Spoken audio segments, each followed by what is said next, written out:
오늘 또 마이크를 이용해서 수업을 한번 해봅시다. 일단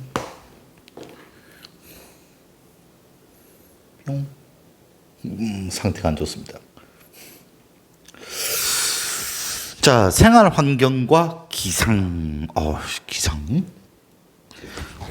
가봅시다.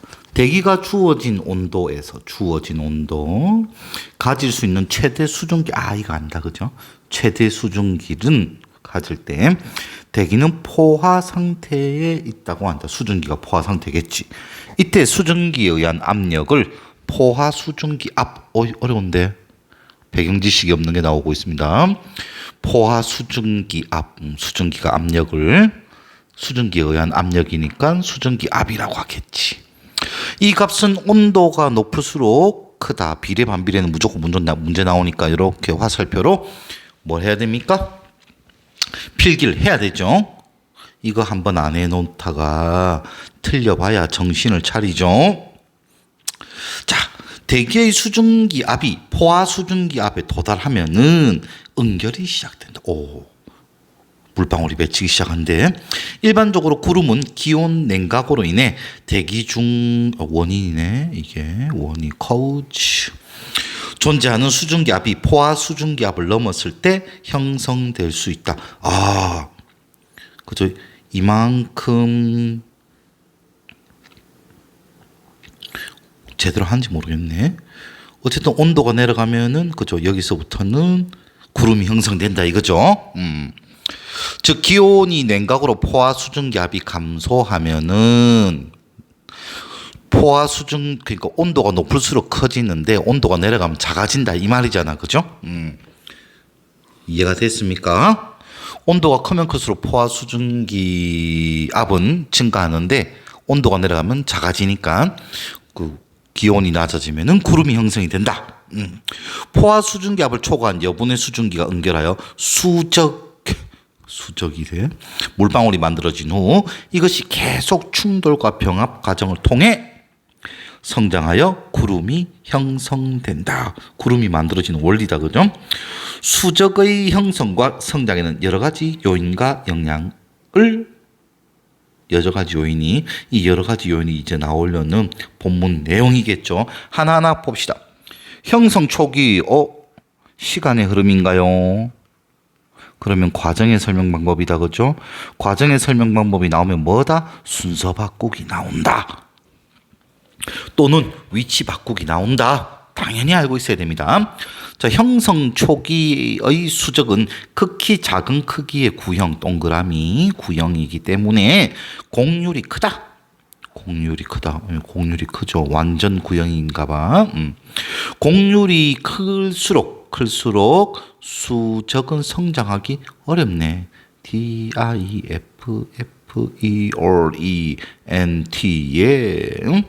공률이 큰 수적의 표면 장력은 주위의 수증기 분자가 수적 속으로 들어가기 어렵게 만드는 데 반해 뭐뭐에 비해 대조가 나오고 있습니다. 수적 표면의 물 분자가 주위로 증발하기는 쉽게 만든다. 이렇게 있으면은 물 분자가 들어가기는 어렵고 여기서 나가기는 쉽다 이거죠. 다른 물 분자들이, 그죠? 왜냐하면 이제 이유가 나옵니다. 왜냐하면 요건 결과였죠.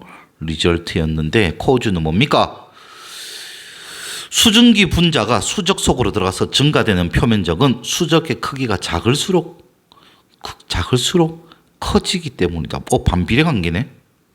그죠? 이게 왜 이유지? 이해가 안 되는데 들어도. 수증기 분자가 수적 속으로 들어가서 그러면 이게 증가하는 표면적은 수적의 크기가 작을수록 얘가 작을수록 하나 들어가면 커지고 하나 들어가면 커지고 하니까. 근데 이거랑 얘랑 왜 그런 거지? 이해가 안 가네. 또한 수적 표면에서 수증기 분자가 이탈하면 표면적이 감소함으로 쉽게 증발할 수 있게 점점 가속도가 붙는 거네, 그죠?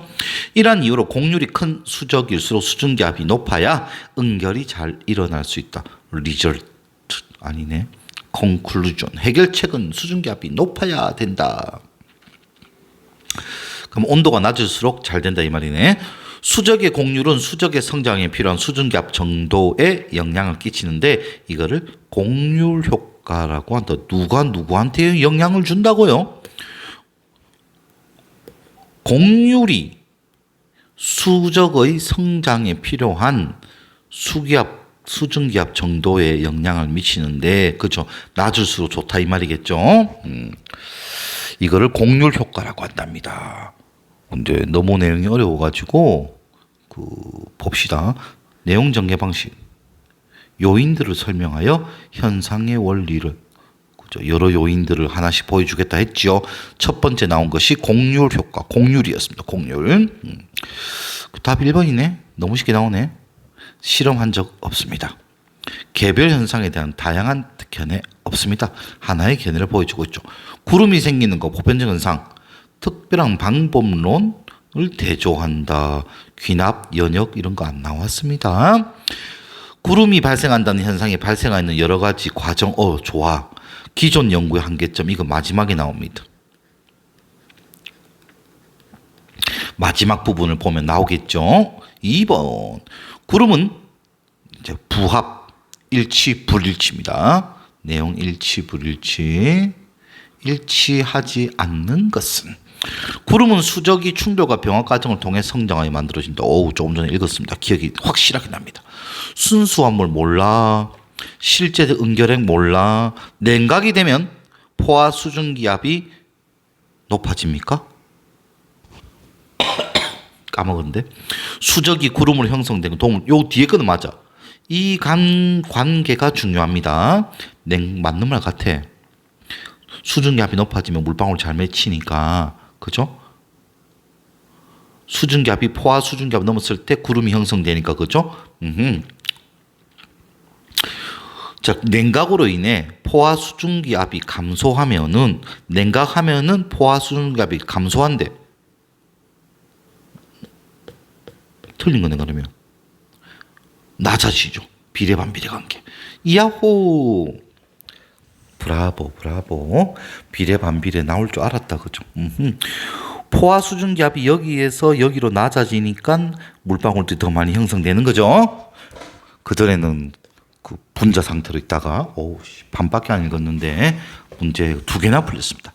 기억에 대한 설명을 옳은 것은 흡수성, 흡습성, 습기를 흡수한단 말이겠죠. 에어로졸. 모르지 아직 우리는 풀 수가 없습니다. 윗글의 내용. A, B, C, D는 동일한 온도와 수증기압 조건에서 동시에 존재하는 비균질액 생성 수적들이다. 이것이 우리는 뭔지 모릅니다. 더 읽어봐야 되겠습니다. 일단 우리는 기억에 집중해서 한번 읽어봅시다. 에어로졸이 뭐하는 놈인지. 자, 그렇지만 실제 자연에서는 대기의 수증기가 포화되지 않은 상태에서도 수적이 만들어진답니다. 이건 또 왜 이런가요? 포화 상태가 아님에도 불구하고 구름이 만들어집니다. 그 이유는 대기 중에 부유 떠돌아다니는 여러 가지 미립자, 즉 에어로졸. 에어로졸이 뭡니까? 미립자네. 아주 작은 먼지들. 수적을 형성하도록 도움을 주기 때문이다. 얘가 이제 헬프한데, 피가 왜 이리 안 예쁘지? 어쨌든 에어로졸 중 상당수는 흡습성, 습기를 빨아들이는 것이 있어서 상대 습도 100% 이하에서도 수증기를, 이게 포화 상태겠죠. 상대 습도 100%가 수증기를 응결시키는 핵의 역할을 할 수 있다. 이게 핵. 대기 중 응결핵은 대부분 자연적으로 발생한 것이지만은 대기 오염의 영향으로 발생하기도 한다. 그래서 예전에 기우제 지낼 때 불을 피우잖아. 왜? 이런 미세먼지들 올라가서 구름을 형성하거든. 응결핵은 수증기 분자가 쉽게 응결할 수 있는 표면을 제공하기도 하므로 큰 에어로졸이 작은 것보다 큰 놈들이 더 효과적이다.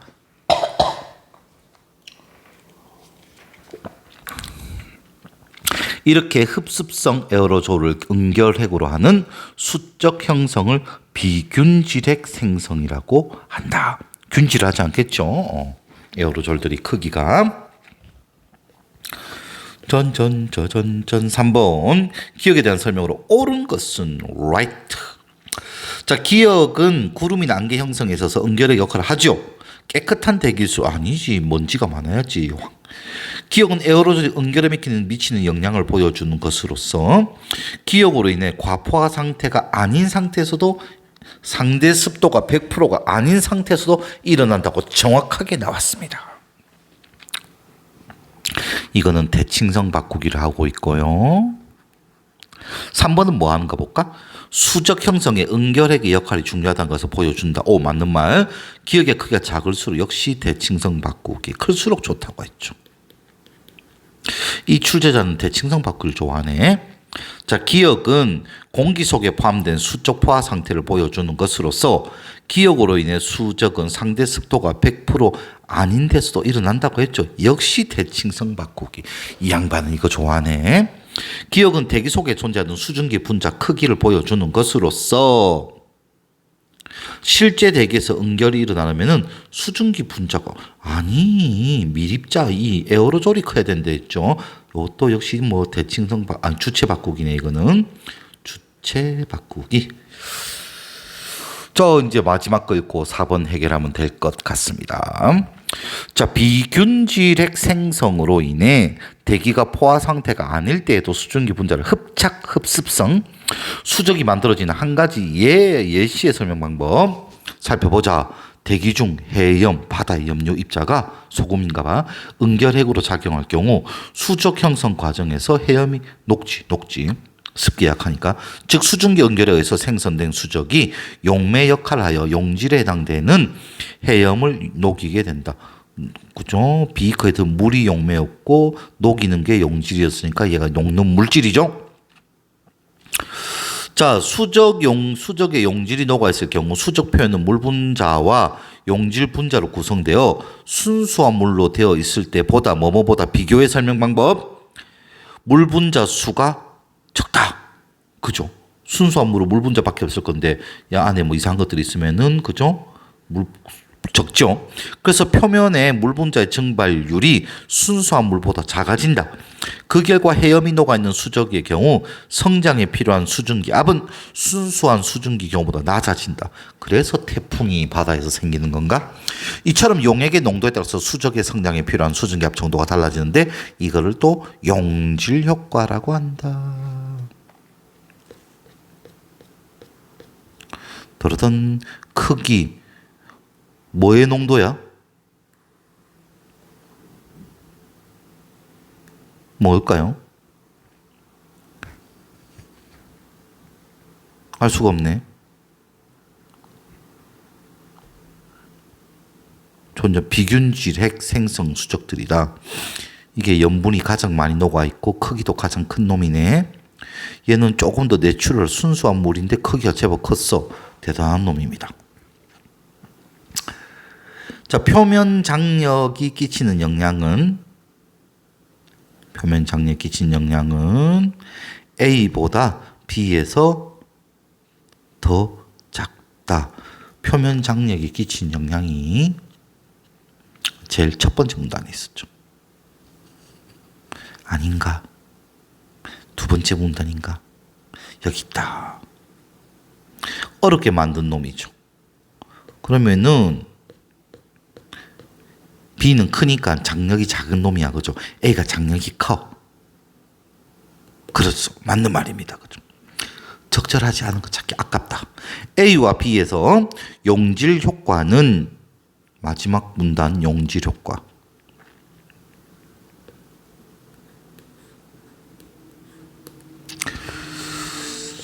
용질 효과는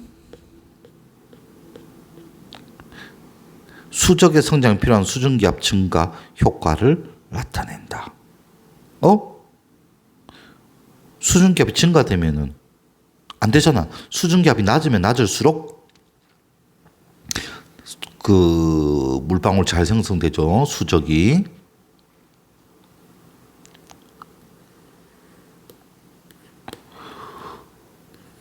순수 수적보다 낮아지죠. 어디서 마지막까지 대칭성 바꾸기, 비례 반비례 바꾸기를 하고 있습니다. 너무 쉽습니다. 나머지 다 맞는 말인가 봐, 그죠? 용질의 효과는 C보다 B에서 그렇죠. 얘가 안에 해염이 많이 녹아 있습니다. B는 수적 성장 가능성이 더 높죠. 공률 효과는 그죠? 조그만 놈이잖아, 그죠? 완전 동그라미. D에서보다 C에서 더 크므로 크기도 작죠, 얘는. 그죠? D의 수적 성장 얘가 크기가 더 크니까 공률 효과가 더 적게 받습니다. ABCD는 대기가 수증기로 포화하지 않은 상태에서도 만들어지지요. 100% 아니래도 그 매질에 의해서 이상한 놈들 때문에 에어로졸 때문에 생긴다고 했죠. 흡습성 에어로졸 때문에. 자, 우리 여유가 있으니까 이것도 한번 볼까요? 첫 번째 문단 핵심. 포화 수증기압. 압력. 구름이 만들어진다. 공률과 수적의 관계. 공률이 크면 클수록 그죠? 성장 속도는 반비례한다. 그죠? 우리 알고 있죠? 자, 비균질핵 에어로졸이었다. 그죠? 얘가 떠다니는 먼지인데 얘들은 물방울을 흡습성 해가지고 물방울들을 만듭니다. 그죠? 비균질핵 생성 예시 용질효과 요번 염분으로 해가지고 만드는 그런 내용들이었습니다. 그죠? 국풀 뭐 또 할 거 있나? 국풀 1, 2번은 없고 3번 에어로졸이 된다. 포화 생태도 만들어지죠. 상대 습도 100% 이하에서 수증기를 응결시킬 수 있습니다. 큰 에어로졸들이 작은 것보다 더 잘 만든다고 했죠. 서술형 수행평가 대비 서술형 가봅시다. 윗글을 바탕으로 B와 C 중 B가 최고잖아. 최고 좋은 놈, 최고 안 좋은 놈. 수적으로 성장할 가능성이 더 큰 놈은 B지요. 왜? 얘는 공률도 작고 크기가 커서 공률도 작고 그리고 이 뭐죠? 그 용질 효과도 크고 그렇습니다. 그죠? 자, 수적 크기가 클수록 공률이 작아지고 그죠? 수증기압이 낮아진다. 농도가 높을수록 용질 효과에 필요한 수증기압이 낮아진다. 수증기압이 낮아지면 낮아질수록 잘 만들어지지요. 그래서 그렇습니다. 아주 좋은 답안이다. 오늘 수업은 여기까지. 쌤이 내일 제헌절인데 여러분들을 위해서 출근해서 문학 하나 촬영해볼까 싶기도 합니다. 오늘 수업은 일단 여기까지. 수고들 하셨습니다.